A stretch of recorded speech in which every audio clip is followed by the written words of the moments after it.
Good morning, Mary. Are you ready for today? Yes, John. The kitchen is clean and organized. Perfect. Oh, wait, someone is at the door. Good morning. Can I help you? Hello, I'm from the health department. This is a surprise inspection. Oh, yes, of course. Please come in. John, what do we do?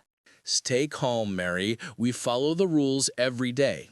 I need to check the kitchen, the storage, and the refrigerator.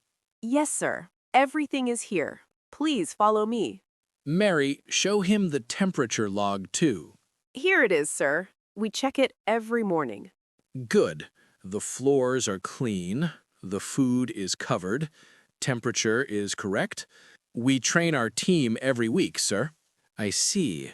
Where do you keep the cleaning products? They're in a separate room, away from the food. Excellent. You passed the inspection.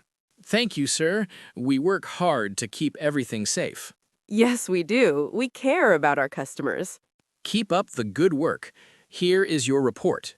Thank you very much. John, we did it. Yes, Mary. Teamwork and good habits always win.